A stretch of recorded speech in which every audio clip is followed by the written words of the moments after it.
특검을 거부한 자가 범인이라는 말이 맞았습니다. 해병대원 사망사건, 축소, 은폐, 수사 외압의 몸통이 윤석열 대통령이라는 의혹을 뒷받침하는 물증들이 나오고 있습니다. 윤석열 대통령이 작년 8월 해병대 수사단이 경찰의 사건 자료를 이첩한 직후 이종섭 당시 국방부 장관에게 직접 전화를 수차례 건 사실이 드러났습니다. 특히 사건 자료 회수 당일에 윤석열 대통령이 직접 이종섭 전 장관에게 전화했다는 것은 대통령이 직접 개입했다는 증거라고 할 수 있습니다. 입수된 이종섭 전 장관의 통화 내역에는 윤석열 대통령 외에도 대통령실 인물들이 광범위하게 등장합니다. 이종섭 전 장관이 자체 판단으로 이첩 보류 지시를 결정했다는 주장은 새빨간 거짓말이었습니다. 상황이 이러니 진실이 들통날까봐 국방부 장관을 호주대사로 임명해서 해외로 도주시켰던 것 아닙니까? 결과적으로 윤석열 대통령의 10번째 거부권 행사는 이러한 사실이 탄로날까 두려워 사사로이 거부권을 남용한 것입니다. 누가 봐도 자신의 범죄 의혹을 감추기 위해 해병대원 특검법을 거부하면서 수사를 방해한 것 아닙니까? 명백한 직권남용이자 수사를 축소 은폐한 중대 범죄입니다. 특검법의 반대 표결한 국민의힘도 공범입니다.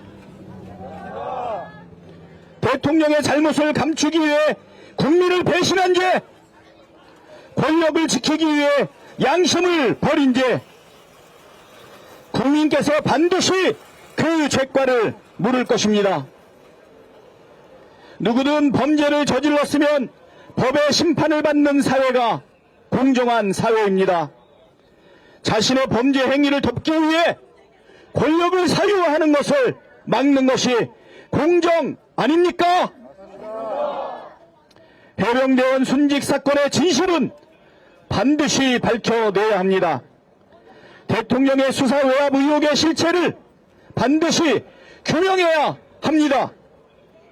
민주당은 제21회 국회에서 해병대원 특검법을 빠르게 재추진하겠습니다.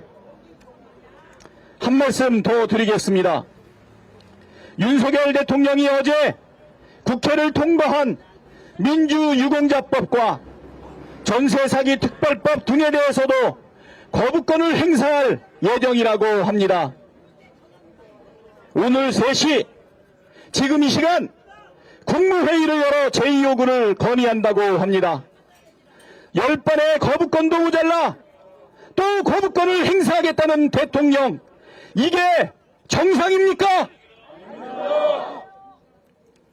묵과할 수도 없고 묵과해서도 안 됩니다. 국회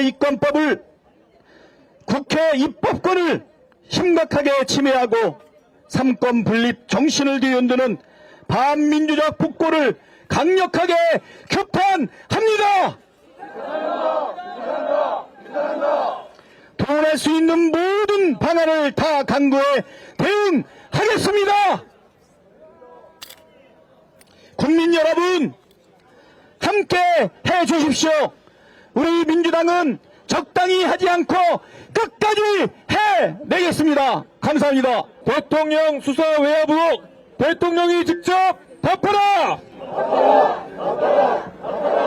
묻지마 거부권 행사 윤석열 대통령 규탄한다!